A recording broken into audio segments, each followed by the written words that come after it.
여보, 어머니 더는 못 모시겠어. 시누이들한테 가시든 요양원에 가시든 어머님이 결정하시라고 해. 얼마 전 큰아들 내외가 다투는 소리를 듣게 되었다. 그 이야기를 듣는 순간 가슴이 먹먹했지만 옳게 왔다는 생각이 들었다. 75년 동안 평생 자식들을 위해 살아왔지만 어느새 자식들에게 의지해야 한다는 생각에 무력감과 함께 내 처지가 일이 된 것이 슬펐다. 두 내외의 부부싸움 끝에 아들은 머뭇거리다 끝내 내게 여동생들에게 연락을 해보라고 언지를 주었다. 여동생들이 여유가 안 되면 요양원도 좋은 곳이 많다며 머뭇거리며 말하던 아들의 말에 막막한 심정이 되었다. 왜냐하면 내게는 요양원이 마치 인생의 막바지에 의지할 데 없는 상황에서 가는 곳이라는 생각이 강했기 때문이다. 내 처치와는 별개로 아들 내외의 어려운 상황도 이해가 갔다. 본인들 먹고 살기도 빠듯하기에 나 같은 노인까지 챙길 여력이 어디 있으랴. 부모가 대단한 재산을 물려준 것도 아니니까 말이다. 특히 큰아들은 나에게 원망을 품고 있었다. 딸보다는 아들을 선호하던 시절에도 나는 아들과 딸들을 차별 없이 키우려고 했다. 그래서 아들 하나에 딸 둘을 둔 나는 형편이 닿는 대로 공부를 시키려고 했었다. 다만 큰아들은 학창시절에 몸이 약해 간신히 고등학교만 졸업했다. 아들은 그때 자신에게 더 많이 집중해 주었더라면 대학을 갈 수 있었을 거라고 생각하는 모양이었다. 전문대와 일반 대학을 졸업한 여동생들에 비해 그렇지 못한 자신의 처지를 늘 비교했다. 교육을 제대로 받지 못해 더 좋은 직장에 가지 못했고 인생이 어렵게 꼬였다고 생각하는 것 같았다. 결과적으로 내가 딸들만 위했다고 생각하고 종종 원망을 하곤 했다. 그런 아들이 이제는 늙어서 병원비만 들어가는 내게 딸들에게 가보라는 말을 하는 건 어쩌면 당연한 수순일지도 모르겠다. 딸들에게 가기 어렵다면 다음 수순으로는 정말 요양원에 가야 할지도 모른다. 문득 아이들을 키우며 노점상과 삿바느질을 하며 하루하루를 버티던 그 시절이 떠올랐다. 그때 남편은 몸이 좋지 않아 경제적으로 큰 보탬이 되질 못했다.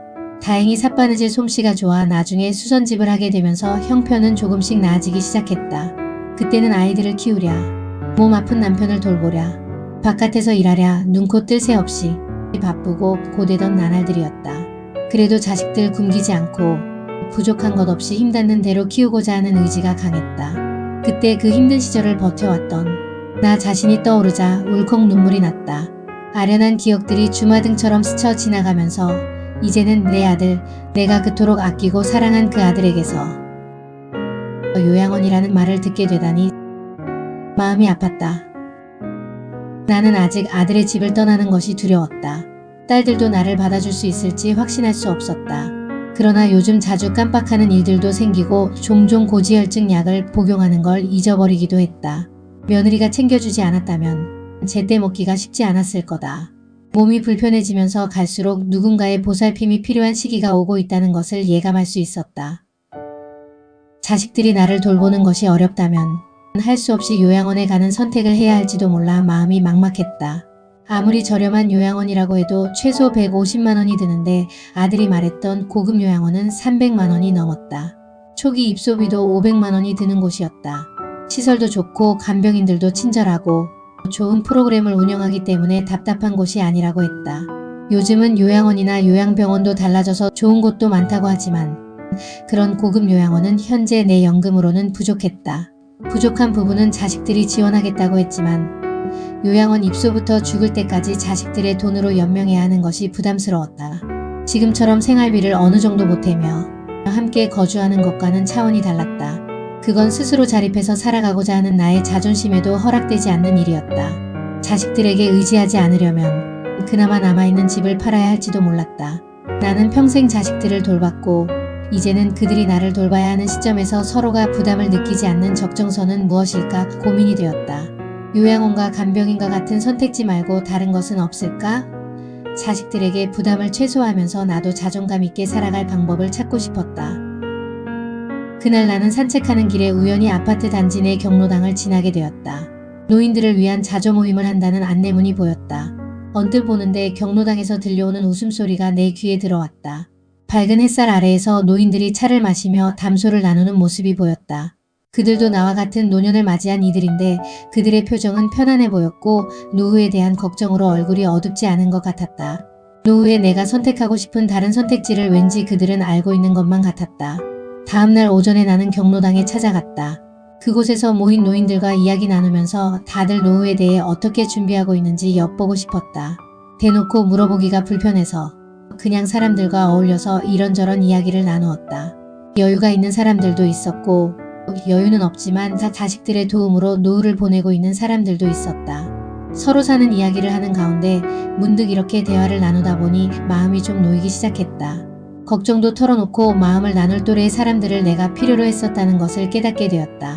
내게는 평생의 친구이자 반려였던 남편이 늘 곁에 있었기 때문에 그런 부분에서 외로움이 크지 않았었다. 남편이 없는 지금 우리 세대를 이해하며 대화를 나눌 사람들의 온기를 내가 얼마나 필요로 했는지 다시금 깨닫게 되었다. 다른 이들과 대화하면서 문득 남편이 떠올랐다. 남편을 떠나보낸 지도 어느새 3년이 되었다. 44년을 함께하면서 힘든 세월을 함께한 동지였다. 남편은 늘 몸이 편치 않아 젊은 시절에도 벌이가 시원찮았다. 그래도 남편에게 고마운 것은 자신의 몸이 불편해 가장 노릇을 못하는 것에 대해 자괴감을 갖는 대신 자신이 할 수 있는 최선을 다하는 사람이었다. 조금이라도 여력이 되면 아이들을 가르치려고 했고 집안일도 곧잘하고는 했다. 그리고 음악을 좋아해서 가끔씩 기타를 치곤 했는데 생각해보면 넉넉하지는 않아도 집안 분위기를 좋게 하려는 남편 나름의 노력이라는 걸 뒤늦게 깨달았다. 남편은 바깥에서 일을 하고 돌아온 내게 늘 미안한 얼굴로 다리를 주물러 주고는 했다. 여보, 내가 제대로 된 직장을 구하질 못해서 당신이 늘 이렇게 고생하네. 피곤하지? 내가 다리라도 좀 주물러 줄게. 그런 남편을 보곤 피식 웃으며 하루의 피로를 흘려보내곤 했다. 그런 남편이 3년 전에 갑자기 세상을 떠났을 때는 정말 하늘이 무너지는 것 같았다. 자녀들 모두 각자 사는 것으로 바빴고 노후에는 남편과 오순도순 늙어가고 싶었다. 아이들이 떠나고 적막한 집에서 남편은 예전보다 더 자주 기타를 치곤 했다.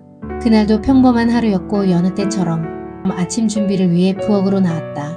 오늘은 남편이 좋아하는 된장찌개를 만들고 있었다. 콩나물을 무치며 고지어 남편의 기타 소리가 들릴 거라고 생각했다. 그런데 아침 준비가 거의 끝났는데도 아무 소리도 들리지 않았다. 오늘은 늦잠을 자더라도 이렇게 늦게까지 자는 사람이 아닌데. 문득 이상한 느낌이 들어 안방으로 뛰어 들어갔다. 남편은 잠을 자는 듯 보였으나 평소보다 핏기가 없는 얼굴색이었다. 나는 불안한 마음으로 남편을 소리쳐 부르고 몸을 흔들어 보았다. 남편은 전혀 움직이지 않았다. 남편의 코에 가까이 얼굴을 대보니 남편의 숨은 멈춰져 있었다. 그가 떠났다는 걸 알았다. 하지만 나는 그를 보내고 싶지 않았다. 남편의 차가워진 손을 붙들고 나는 엉엉 울기 시작했다. 뭐가 그리 급해서 당신이 좋아하는 된장찌개도 안 먹고 갔어. 나랑 인사라도 하고 가지. 뭐가 그리 급했어. 당신 없이 나는 어떡하라고. 남편을 붙들고 엉엉 울며 그의 머리카락이 내 눈물로 젖는 걸 보면서 나는 그렇게 남편을 떠나보내게 되었다. 남편의 장례식을 치르고 난 후 집에 돌아오니 남편의 손때 묻은 기타가 주인의 온기를 잃어 쓸쓸히 구석에 놓여 있었다. 남편의 기타를 보면서 영혼이 떠나고 그가 떠난 자리에 얼마나 머물러 있을까 하는 생각을 했다. 불현듯 남편의 혼이 아직 곁에 있다면 마지막 말을 전하고 싶었다. 남편의 기타가 마치 남편이라도 되는 것처럼 나는 말을 건넸다. 당신 평생 몸이 불편해 남편 노릇 아비 노릇 제대로 못한다고 미안해했잖아. 그런데 당신 남편 노릇 아비 노릇 참 잘했어. 당신이 할 수 있는 거는 다 하고 갔어. 당신 가는 마지막에 사람들이 와서 슬퍼해주고 당신이 얼마나 좋은 사람이었는지 이야기해주고 가더라. 당신 나름 잘 살았어. 당신이 기타 치던 소리가 그리워질 것 같아서 나는 그게 걱정이야. 이번 참에 나도 기타나 배울까? 아픈 몸으로 애 많이 썼어. 맘 편히 가도 돼. 눈물이 볼을 타고 흐르면서 남편에 대한 그리움도 함께 흘러내렸다. 44년 동안 함께했던 남편이 떠나고 당연하게 여겼던 일상이 무너졌다. 처음에는 남편의 빈자리가 이렇게 클 줄 몰랐다. 아침에 눈을 뜨면 항상 곁에서 기타를 치며 아침을 맞이하던 사람이 없으니 허전했다. 남편의 기타 소리를 대신해 아침마다 음악을 틀기 시작했다. 여전히 수선집 일도 하고 있어서 바쁘게 살아가면 남편 생각이 덜 날까 싶어 수선 일을 더 많이 받았다. 그러나 저녁에 집에 돌아와 혼자 잠자리에 누우면 곁에서 온기를 나누던 이가 사라져 나 홀로 있다는 사실이 더욱 크게 다가왔다.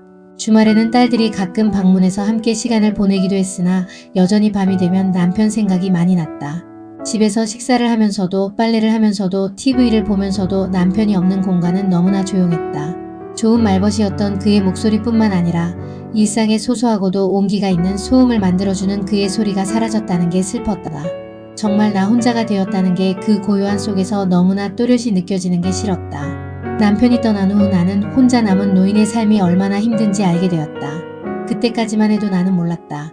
자신의 몸도 불편하면서 내 고지혈증 약을 남편이 늘 챙겨주었다는 것을. 남편이 떠나자 병원에서 처방받은 고지혈증 약은 줄어들 줄 몰랐다.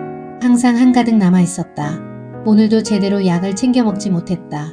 건망증이 유난히 심한 것인지 초기 치매인지 걱정이 되기 시작했다. 병원에 갈 때 서로 동행해주던 남편이 없으니 그런 일상이 지루하고 불편한 숙제처럼 다가왔다. 아들과 딸들이 있었지만 그들의 바쁜 일상을 알기에 병원에 동행을 부탁할 수 없었다.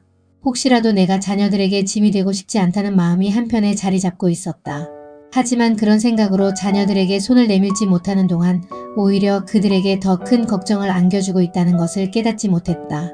그러던 어느 날 수선집에서 일을 마치고 집에 가는 길에 쓰러졌고 결국 병원에 입원하게 되었다.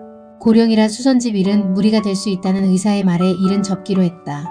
고지혈증 약을 제대로 먹지 않아 지병이 악화되었고 경미한 치매 증상도 보인다고 했다. 의사는 최소 6개월 동안 집중 관리가 필요하다고 했다. 그때 자녀들이 내게 조심스럽게 제안했다. 엄마, 우리들 집에 번갈아 가며 지내보는 게 어때요? 그들의 말에 나는 고마움을 느끼며 그들의 제안을 받아들이기로 결심했다. 그러나 그 선택이 내게 큰 시험이 될 줄은 몰랐다. 먼저 아들 집에 가고 둘째와 막내 집을 3개월씩 번갈아 가며 지내기로 했다. 처음엔 자녀들과 함께 지내는 것이 편할 거라고 생각했지만 현실은 내가 상상했던 것과는 전혀 달랐다. 큰 아들의 집에 처음 갔을 때 그 집은 내가 상상한 것과 달리 너무 낯설고 어색했다. 아들은 나를 위해 최선을 다해 주었지만 며느리의 눈치를 봤다. 그들의 평범한 일상 속에 갑자기 내가 끼어들게 되었으니 많이 불편했을 거라는 생각이 들었다. 불편했을 텐데도 내색하지 않으려는 그들의 배려가 너무 고마웠다. 하지만 시간이 지날수록 점점 그들이 나를 짐처럼 여길지도 모른다는 불안감이 커져갔다. 집안에서 뭐라도 할 일을 찾고 싶어서 쓰레기도 줄일 겸 분리수거도 해놓고 냉장고도 정리하는 등 내 몸이 허락되는 한집안 일을 하려고 했다. 그러나 오히려 그런 나의 행동은 며느리를 불편하게 만들었다. 며느리는 내가 마치 며느리의 살림살이가 부족하기라도 해서 내 방식대로 가르친다고 느낀 것인 것 같았다. 아끼는 게 습관이 된 내가 냉장고를 정리하고 쓰레기 분리수거를 할 때마다 며느리는 불편해했다. 어머니, 집안일 안 하셔도 돼요. 제가 하는 게 못 믿어서 그러세요? 그런 게 아니시면 그냥 편히 계세요. 아무것도 하지 마세요. 며느리에게 한 소리를 들은 이후 나는 집안일도 하지 않고 집에서 우두커니 있게 되었다. TV를 보고 내 방을 정리하는 것 외에는 딱히 내가 하는 일은 없었다. 몸은 편했지만 마음은 불편했다. 끝내 두 내외가 다툼 끝에 내게 여동생들에게 가거나 요양원 이야기를 했다. 나는 한 달 만에 아들 집을 나왔다. 둘째 집에 갔을 때도 마찬가지였다. 딸은 내가 주방을 정리하고 집안일을 조금씩 거두는 거에 대해서는 불편해하지 않았다. 다만 고3이 된 손자가 할머니와 화장실을 같이 쓰는 게 불편하다며 딸에게 투덜거리는 소리를 듣게 되었다. 손자는 평소 성격이 예민하기도 하고 고3이 되어서 더욱 신경 쓸 일이 많은데 갑자기 할머니와 한 공간에서 생활하는 게 영 불편했을 거라는 생각에 마음이 불편했다. 손자가 학교에 돌아와 집에 있을 때는 거실 화장실을 사용하지 않으려고 했다. 손자가 방에 들어가 늦은 밤까지 공부하느라 방에서 나오지 않을 때면 기척을 내지 않고 화장실에 다녀오려고 발자국 소리에 신경을 썼다. 그러면서 나의 마음은 점점 더 움츠러들고 말수도 자꾸 줄어들었다. 자녀들과 함께 지내기 시작했지만 오히려 그로 인해 서로 불편함을 느끼게 되었고 나는 점차 그들의 부담이 되어가고 있었다. 내가 마음에서 우려하던 일이 현실로 다가오기 시작했다. 처음에는 고마운 마음으로 시작된 동거였지만 점차 불편한 마음을 주고받게 되면서 서로에게 상처만 남기는 듯 했다.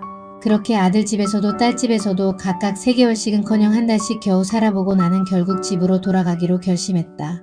물론 함께 있었던 시간 동안은 아들, 딸과 함께 할 수 있어서 외롭지 않았지만 점점 더 내 존재가 그들의 일상에 방해가 되고 마음속에 스며드는 불편함은 외로움 못지않게 나를 힘들게 했다.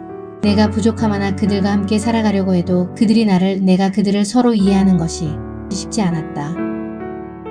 오히려 편안하게 나의 삶을 살아갈 수 있는 나만의 공간에서 외로움을 이겨내고 일상의 불편함을 덜 수 있는 방법을 찾는 게 더 낫다는 생각이 들었다.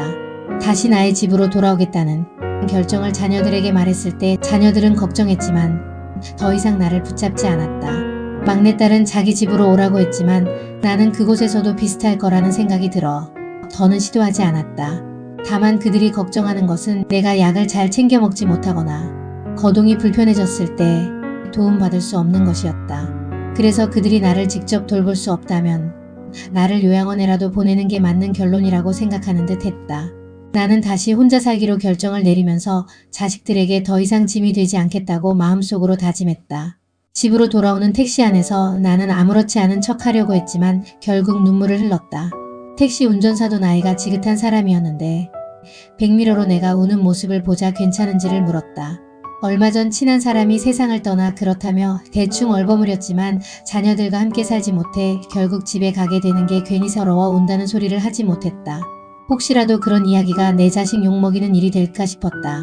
택시 안에서 집으로 가면서 이렇게 하는 게 가장 좋은 선택인지는 알 수 없었지만 내게는 가장 편안한 길이라는 생각이 들었다. 집으로 돌아온 후 막내딸에게서 전화가 왔다. 요즘은 방문 요양이라고 해서 정부에서 지원하는 제도가 있다고 알려주었다. 그래서 나는 얼른 구청에 문의해서 약간의 치매와 가끔 거동이 불편한 경우 도움을 받을 수 있는 방법을 물어보았다. 정부에서 재가급여를 지원하여 하루 34시간 정도 가정에서 방문 요양 서비스를 받을 수 있다고 했다. 매일 혼자 지내는 것이 점점 버거웠고 자식들에게 부담을 주지 않으면서도 도움을 받을 수 있는 방법이었다. 요양센터에 의뢰하니 등급을 받는 것도 함께 처리해 주었다. 5등급이 나와서 하루 3시간 주 5회 방문 요양을 받는데 20만원 전후 정도의 금액이 들어갔다. 그 정도면 내가 받는 연금에서도 충분했다. 처음 만난 방문 요양사는 생각보다 성실하지 않았다. 시간에 맞춰 오지 않았고 때로는 시간을 다 채우지 않고 사정이 있다며 급히 가기도 했다. 요양센터 측에 연락을 해서 다른 사람으로 교체해달라는 요청을 했다. 두 번째로 온 방문 요양사는 말수는 적지만 성실하게 시간에 맞춰 방문하고 할 일을 묵묵히 하는 사람이었다. 적적해서 이런저런 이야기도 나눌 수 있으면 좋았겠지만 오자마자 청소, 빨래, 요리를 하기에도 3시간이라는 시간은 빠듯했다. 요양사가 휴대폰에 약 먹는 시간마다 알람을 울리도록 설정을 해주어서 약 먹는 것도 빼놓지 않고 먹을 수 있게 되었다. 올 때마다 안부처럼 약을 먹었는지 챙겨주는 방문 요양사가 고맙기도 했다.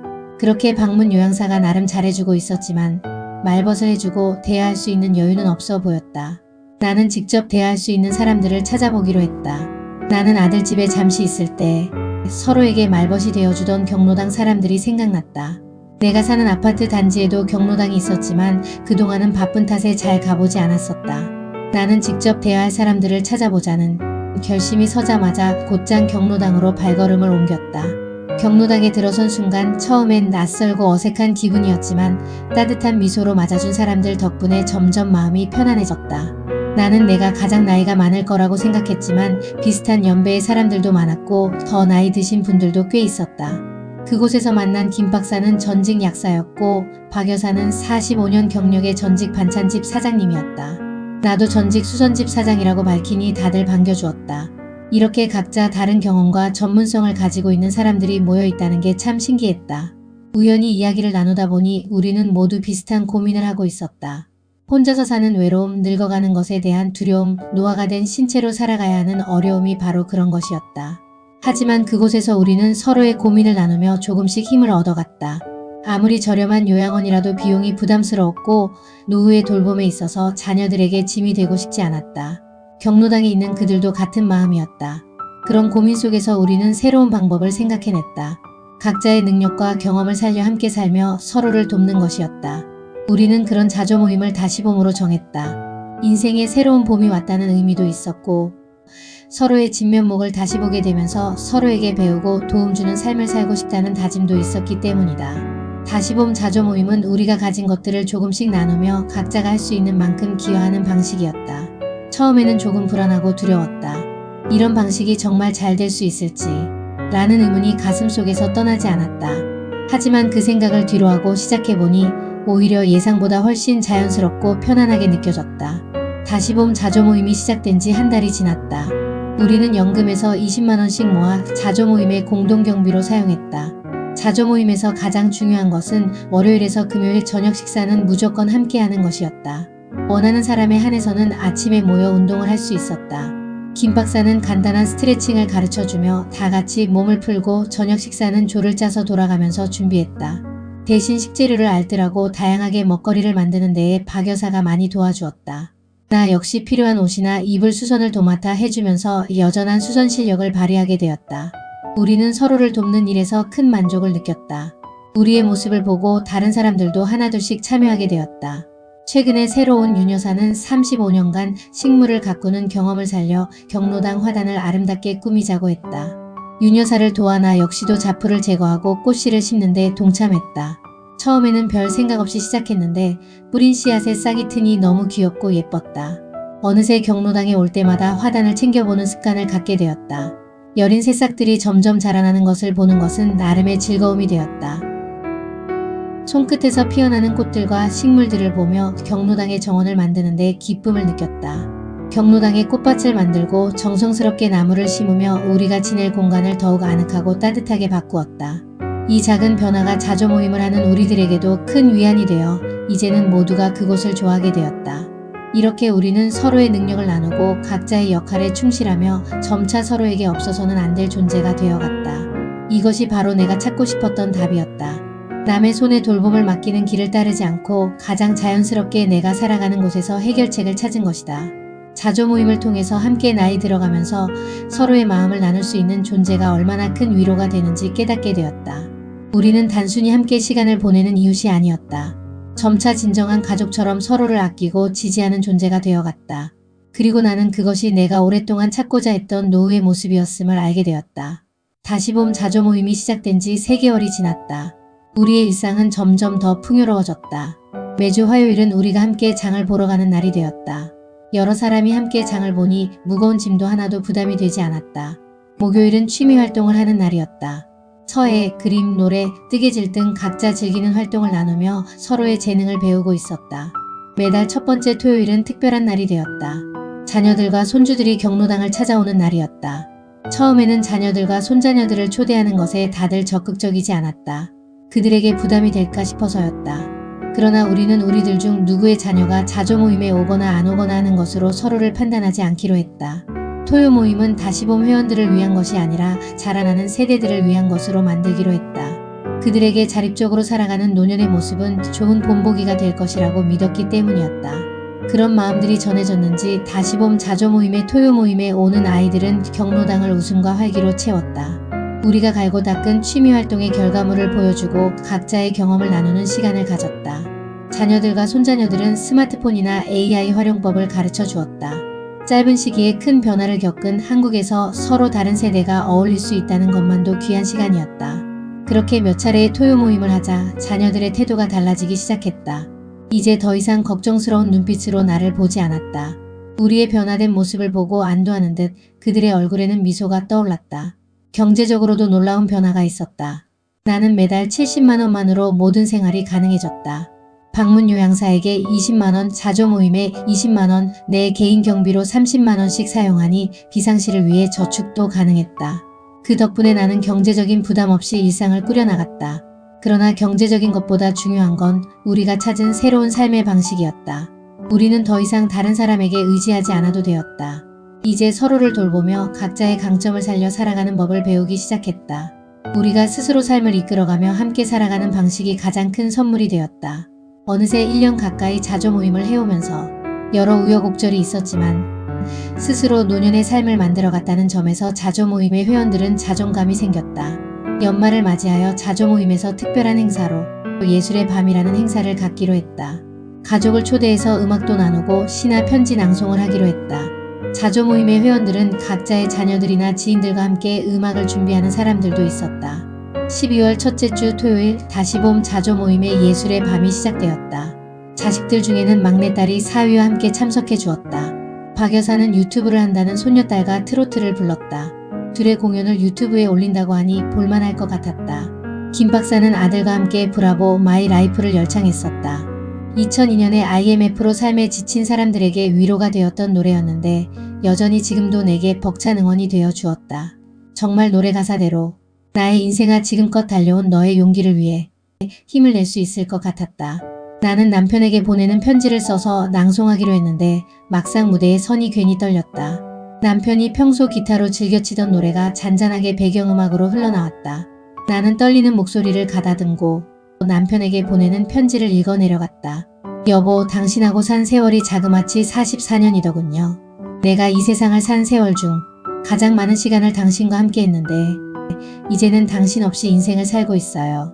4년 전 당신이 그렇게 떠났을 때만 해도 이제 세상에 나 혼자 남겨진 것만 같았어요. 자식들이 있긴 했지만 그래도 평생을 곁에서 친구로 함께 해줄 이는 당신이 유일했으니까요.